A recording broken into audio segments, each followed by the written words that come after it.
Hai, saya Mata Suherman. Hari ini kembali ke sesi Q&A dan saya sudah memilih satu buah pertanyaan yang masuk di kolom komentar di postingan video saya sebelumnya, dan inilah mengenai posing dalam fotografi.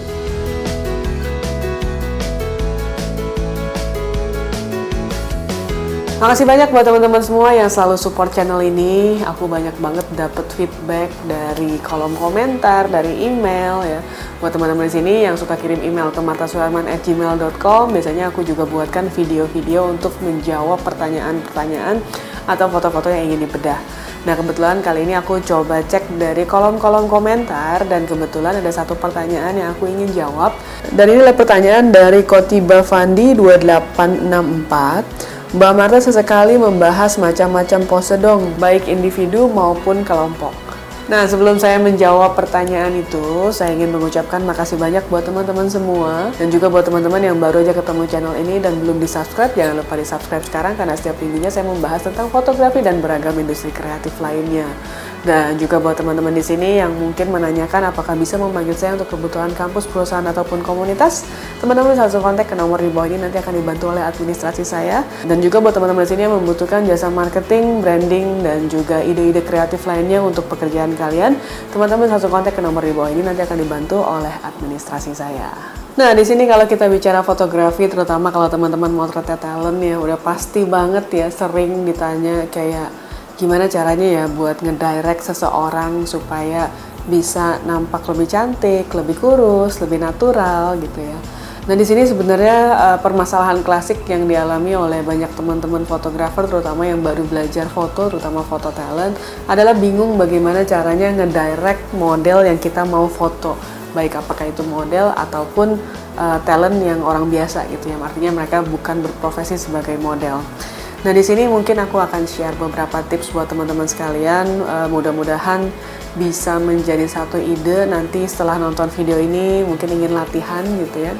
Nah, di sini yang pertama mungkin buat teman-teman sekalian adalah banyak-banyak referensi. Selalu aku bicara tentang referensi karena kita ketika belajar apapun itu penting banget buat punya banyak referensi. Di sini kita harus banyak-banyak, kalau teman-teman suka banget foto model, coba deh beli majalah fashion atau mungkin browsing nih di website-website yang khusus untuk fashion. Atau teman-teman kalau zaman sekarang ya sosial media, pastinya kita lihat dari Instagram, banyak banget akun-akun yang memang posting tentang manusia gitu ya. Jadi pose mereka misalkan untuk kebutuhan fashion, untuk kebutuhan katalog perusahaan, annual report atau apapun itu. Nah, coba perbanyak referensinya karena aku percaya teman-teman di sini memotret talent itu pastinya berbeda-beda. Ada yang memang kebutuhannya untuk fashion gitu ya. Ada juga yang memang kebutuhannya formal untuk company profile ya, annual report.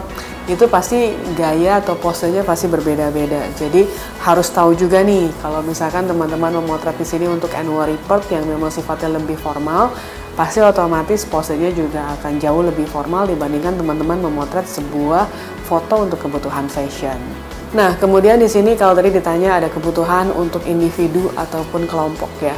Nah, di sini memang banyak banget kalau teman-teman di sini berprofesi sebagai wedding photographer, pasti pernah dihadapkan dengan pre-wedding shoot atau wedding shoot, atau ketika wedding shoot itu ada family group ya, potret-potret di sana untuk mengabadikan seluruh anggota keluarga mereka. Kadang-kadang kita bingung tuh, kira-kira mau gimana ya. Sebenarnya selalu kunci yang pertama pada saat teman-teman ingin melakukan pemotretan bersama mereka adalah buat mereka senyaman mungkin. Jadi kalau tadi yang pertama perbanyak referensi, yang kedua adalah buat suasana pada saat pemotretan itu senyaman mungkin. Artinya bagaimana sih? Nah, artinya kamu harus berkomunikasi dengan mereka. Berkomunikasi itu nggak yang sok kenal atau gimana-gimana, tapi berbicaralah dengan sopan. Menjadilah seorang fotografer yang senyaman itu gitu ya. Ketika orang ngelihat kamu juga senyum ke mereka. Energi itu memang harus diciptakan karena percaya atau tidak gitu ya, kalau teman-teman mungkin di sini banyak membaca, sebenarnya energi dari satu orang itu bisa memiliki imbas untuk banyak orang gitu. Jadi teman-teman harus memiliki energi yang positif pada saat photoshoot. Makanya aku tuh selalu wanti-wanti ya, kalau misalkan aku kerja, sebisa mungkin jangan ada sesuatu yang miss sebelum pemotretan. Kenapa? Karena biasanya persiapan itu misalkan lagi setting lampu, kemudian kita kerja sama makeup artisnya, kemudian kita discuss dengan klien, kemudian ada satu aja orang yang punya energi yang negatif gitu ya. Kadang-kadang itu bisa merusak seluruh energi dari ruangan pada saat kita melakukan photoshoot. Jadi yang kedua tipsnya tadi ya, jadi biasakan membuat lingkungan itu nyaman gitu ya. Dan di sini kamu bisa juga dengan menyetel lagu. Mungkin ada beberapa teman-teman mungkin bisa juga kayak kasih aromaterapi atau apa supaya suasananya semua nyaman gitu ya. Jadi energi positif itu penting banget untuk kamu ciptakan. Selain itu, selain kamu memperbanyak referensi, banyak-banyak latihan. Ada beberapa teori-teori yang bisa kamu pelajari untuk posing-posing untuk model. Yang pertama itu ada teori I, ada juga yang teorinya C dan juga teori S. Jadi biasanya teori I itu adalah di mana orang itu fotonya memang frontal gitu ya, berbentuk seperti huruf I.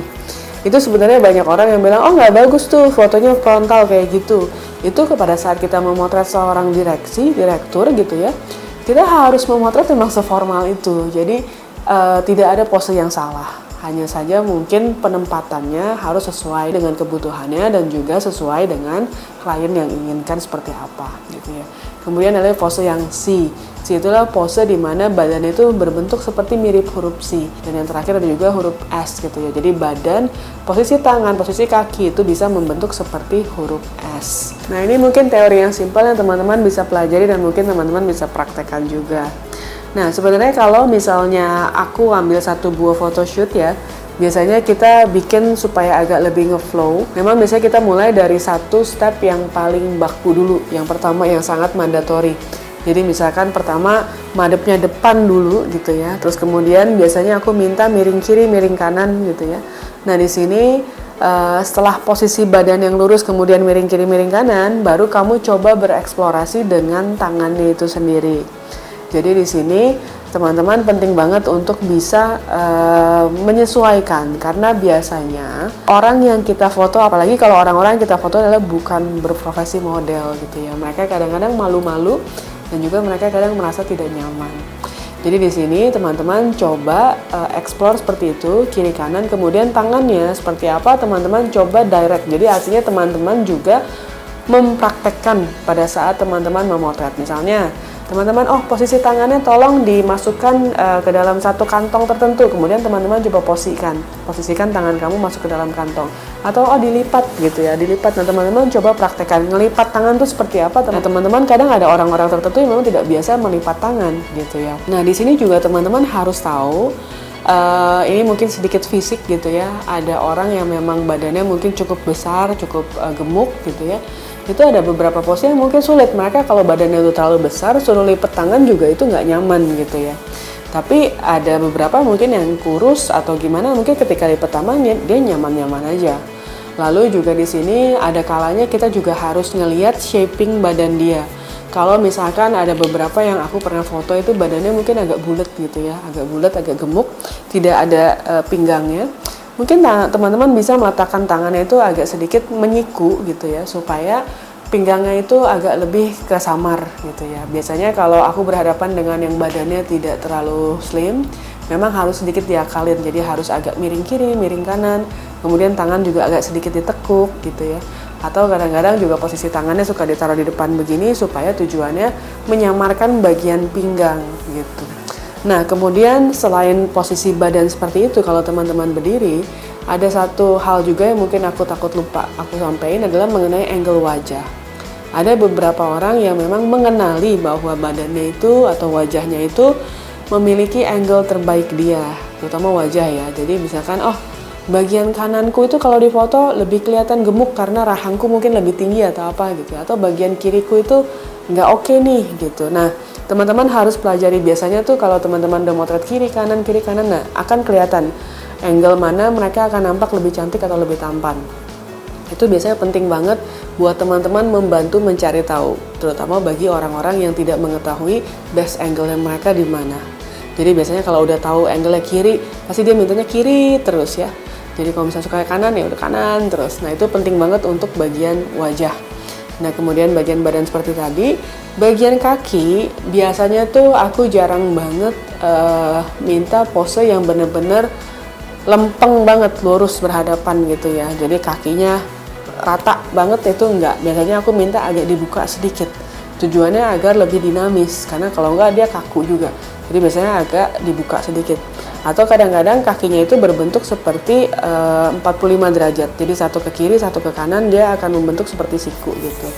Tujuannya supaya bentuknya ketika difoto juga kelihatan lebih cantik.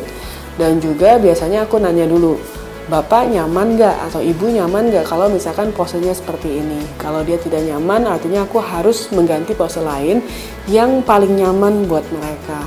Itu penting banget karena dari posisi nyaman itu pasti akan membuat hasil yang jauh lebih maksimal. Jadi kadang-kadang kita nggak perlu se-effort itu, asal mereka feel comfortable aja. Itu udah kunci utama. Kunci utama buat mereka ngerasa, oh ini gua banget nih pose kayak gini gitu, lebih nyaman.